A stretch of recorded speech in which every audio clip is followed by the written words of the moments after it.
Welcome to Betta Vibes. Our first ever episode goes live today, and I'm glad that you're with us. Well, hopefully anyway.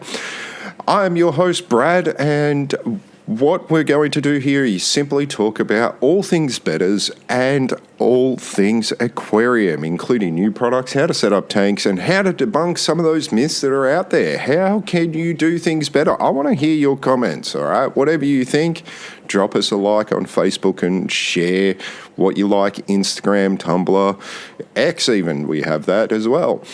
So let's get into this week's story. I started fish keeping many years ago. I'm 42 now and grew up on a farm. My parents owned a pet shop way back when I was very young. I used to sleep underneath the counter, and we always had fish growing up. When I became an adult and moved out for myself, of course, I kind of stopped doing that for quite some time. And here I am, found that love for looking after these animals again. And they have brought me so much joy and inspiration. It's amazing that it's something so small some of the times, because I keep nano fish. I don't really have anything big. My largest fish that I have would probably be a pleco, or an L333 pleco. Google that one. And with that, I've learnt so much along my journey, how things have changed over the years as well, and some of the do's and don'ts, of course. And I want to help you especially set up your first tank and make it easier to set up every additional tank after that. And what do I mean by that? Simple. I have 16 aquariums at the moment. I would love to get to a stage where I'm planning to have an additional 30-odd tanks out in my garage, as I love breeding better fish. Why do I love breeding better fish? In simplicity, it's one of the things that you cannot gauge what the outcome of those fry are going to be, and how they grow up and how they change in that first year. It is amazing what I have been able to do over the years and see and get. And some of those outcomes have definitely not been what I would think they would be. It's amazing, especially when you don't know genetic history, and that's a whole nother podcast in itself, is the genetic history. So let's not dive too much into that for the moment. But what we're going to do is just keep introducing myself. And, of course, my fish. I have so many bettas. I have so many males and females. I have, as I said, 16 tanks. So, as you can imagine, most of them have a betta in it, if not multiple community tanks. My first betta that I got when I got my Father's Day present was a little guy by the name of Cheesecake. He's a beautiful half moon. He reminds me of cherry ripe cheesecake. He's got this chocolate body with red fins that are a little speckledy, but it's got a black rim around the outside of it as well. He's gorgeous. You'll see him in the footer of our website, which of course is just bettavibes.blog. So head over there, check out all our new blog posts and care guides. And you'll be able to see some of my fish. All of my fish will go up on the website at some stage or another. You'll get to meet Hero. Unfortunately, Hero did pass away of a disease, which we'll go into as well. There's another podcast episode right there, right, guys?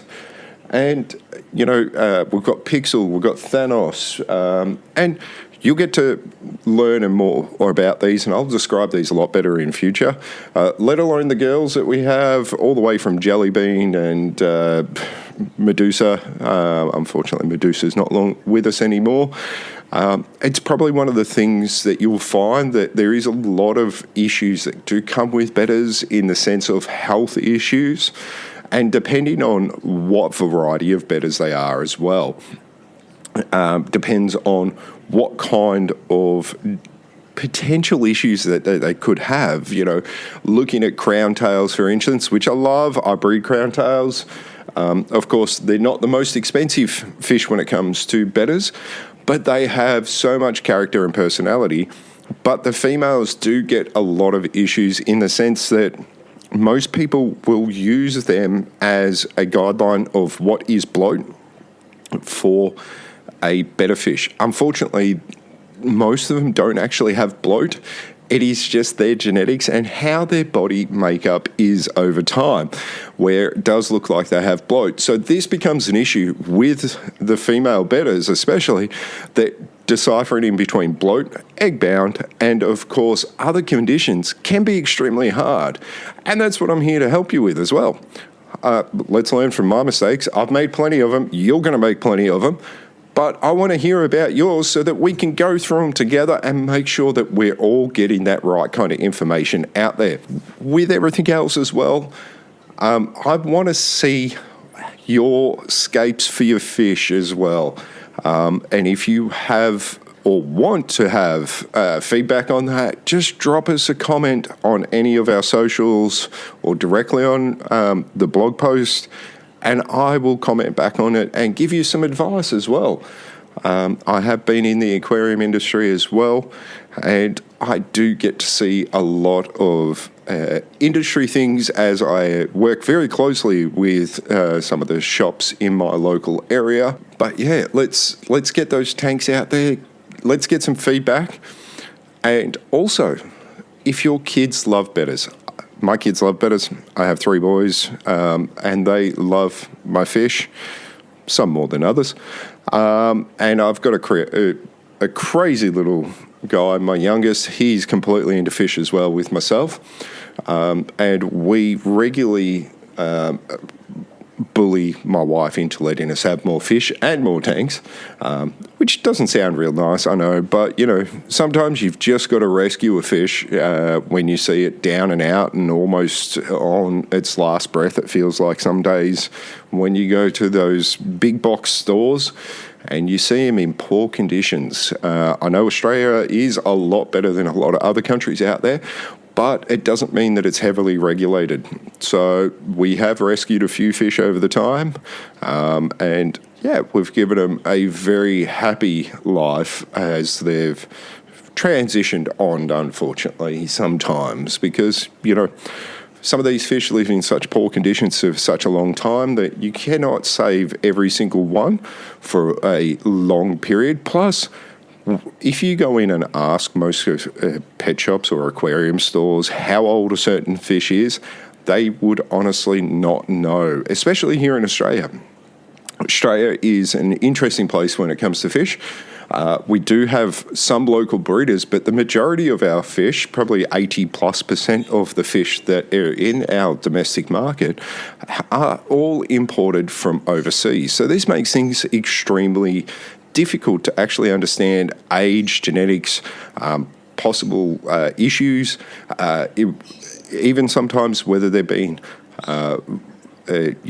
captive bred or if they've been wild caught, which, of course, as we know, wild caught fish can be stronger in some ways, but they are not used to our tank conditions and what we're looking to give them.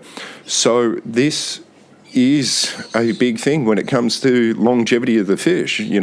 Most of the people that I go and see and talk to about bettas will say that their fish maybe only lasted 6 months to a year.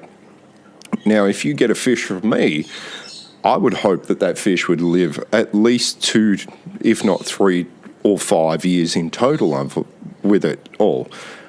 When you get a fish from me, I know when they were born. I can tell you what their parents are and all that good, lovely stuff. So that makes things a lot better, I feel, overall. And something that, you don't get from a big box store, and not saying that I want to sell directly to everybody, but when I drop my fish off to local stores, they get told how old they are exactly. There is no if, buts, or maybes. That way they can pass that information on. And then if there is an issue, you can then easily diagnose something, because sometimes old age will kick in and fish have a lot of issues just like ourselves. And that's a whole nother podcast on itself, isn't it? Just remember, I'm going to try to keep this one kind of brief today. It is just our welcome. I'm trying not to go over anything too much. If I've doubled up, I do apologise. But remember, guys, I'm here to help you out. I'm here to have fun, listen, and let's create a great community of information for our pets. With that in mind, a great community to me means that you share your information to me, not direct information, not your personal stuff. I don't want to know about that. You've got drawings, you've got concept art, you've got anything like that, or your photos of your tank, happy fish. Let me know. Drop us anything on our socials. It's just Betta Fish or Betta Fish AU at most of those big social media joints that we all love to use. Keep an eye on those as well. Subscribe to all of them so that you get all the latest feeds from my posts, my blog posts, my updates. Let's add in a tip for today's one. And this is going to be a freebie tip, of course. Now, I always believe that, especially with kids' tanks, it's great to have something that the kids want in there, which of course is going to be SpongeBob or SpongeBob's house or something like that. Just make sure you give them a really good rinse and keep an eye on your parameters. They sometimes don't have the best chemicals used in them, and they can harm our fish over time. I've had issues with them in the past, but my big tip of the day is Java Fern. Put Java Fern onto a suction cup holder like a heater sponging cup, and stick it to the side of the tank with your Java Fern in it. The Java Fern becomes a natural place which will become a hammock for your betta fish. And on top of this, what else will happen is that it is there doing part of your nitrate cycle. If you want to know more about that, head over to our blog site, bettafish.blog, and you'll find out all about the nitrate cycle, because plants are a big part of this, and this will help you out and keep everything under control and make things a lot easier. Fewer water change, less percentage of water change. That is your tip for this week.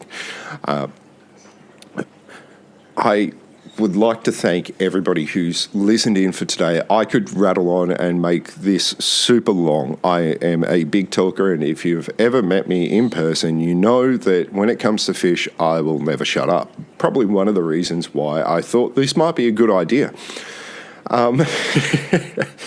So let's just wrap it up there, and we will look at doing our next topic, which of course will be Betta fish, where they come from, a bit of history and whatnot. So let's keep it fun. Don't forget, hit up all our socials, and I will see you in the next episode. Thanks for tuning in this week. This is Brad with Betta Vibes.